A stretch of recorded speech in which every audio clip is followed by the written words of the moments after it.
It was a gray Wednesday afternoon when the call came in from the pawn shop owner. His voice was uneasy, low and hesitant, like a man who wasn't sure if he should be saying anything at all. "Sir, you need to come in. There's something inside the watch, something hidden." I tightened my grip on the phone, heart thudding, not out of shock, but confirmation. I already knew the watch was gone. That wasn't a surprise. What stung, what had been simmering in my blood for days, was knowing that my wife and her sister had pawned it while I was away, closing a business deal I believed would shape our future. "It's for my boyfriend's startup," Jenna had said with a smirk, arms folded defiantly, her sister lounging behind her, nails tapping on the marble counter I'd paid for. "Don't act like it's a big deal. It's just a watch." Just a watch. As if it were some trinket. As if it wasn't the last thing my father ever gave me before everything else he owned vanished to liquor and poor decisions. The only thing he hadn't lost to vice. It wasn't about the Rolex. It never was. It was about what they'd done.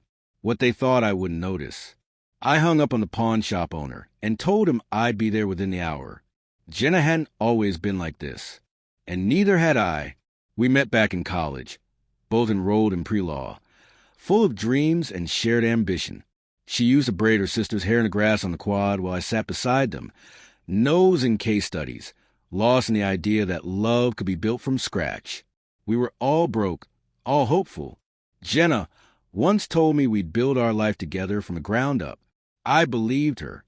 I married her. Paid her sister's tuition when their parents disowned her. I didn't look away, but I wasn't ready to see. Not then. There were signs. Whispered late-night conversations that cut off when I walked into the room. My bank account slowly bleeding out. Her sister's new car, purchased outright, in cash, with money that came from nowhere. Jenna's faux concern when I brought it up. "Maybe you're just not keeping track of your spending." I wanted to trust her, so I did, until I couldn't. The watch vanished during a 2-day trip. I had left it on the dresser. When I came back, it was gone. Jenna shrugged. "Maybe you misplaced it." Her sister chuckled from the hallway. That sound, mocking, dismissive, was a moment everything snapped into clarity. I smiled and nodded, playing along. The loving, naive husband. But inside, I was already gathering storm clouds. I started quietly, posed as an anonymous buyer to trace where the Rolex had landed. The pawn shop security footage showed Jenna, alone, walking in with the watch. No hesitation. Just cold, clean betrayal. I kept digging. Accessed every shared account. Traced transfers, cross-checked emails, and text logs. Her boyfriend's startup? It didn't exist.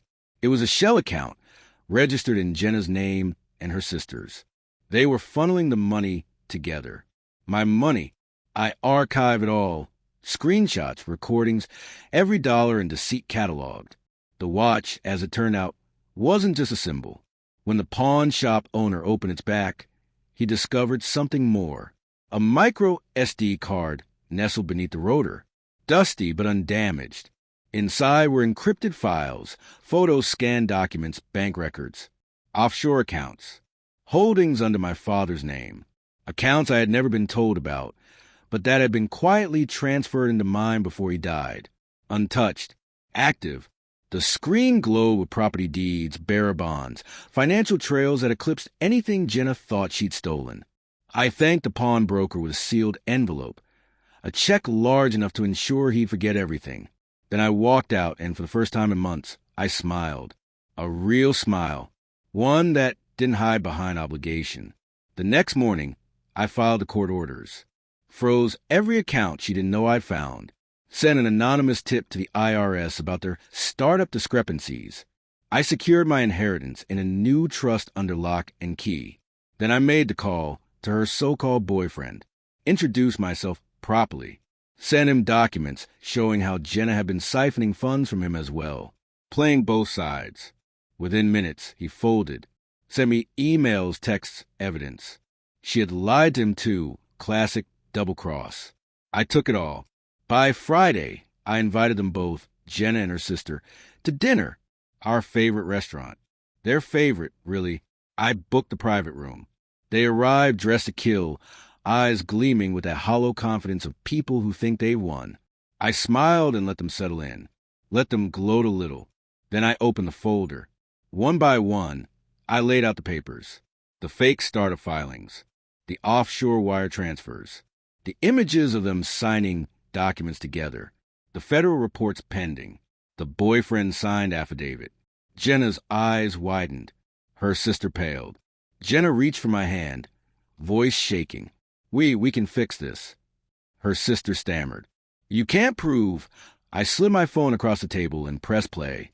Their voices spilled out, planning, laughing, moving money, mocking me. I leaned back, letting the silence do what shouting never could. I'm not here to fix anything, I said. I'm here to watch you fall. Then I stood, buttoned my jacket, and left them sitting there, their reflections trembling in the polished glass table they'd once praised for its elegance. By Monday, their accounts were frozen. The IRS had questions. So did the FBI. The boyfriend turned state witness. Their little empire collapsed in days. Jenna called. First angry, then desperate, then pitiful. Her voicemail stretched across the spectrum of denial. I never picked up, never replied. I walked away with everything I had, and everything they thought they took. The Rolex is back on my dresser now, polished, silent, like it never left. Sometimes I wonder if Jenna knew it was coming, if that smirk of hers was a dare she never thought I'd answer. But it doesn't matter, because the last thing she'll remember is the way I smiled as I walked away and never looked back.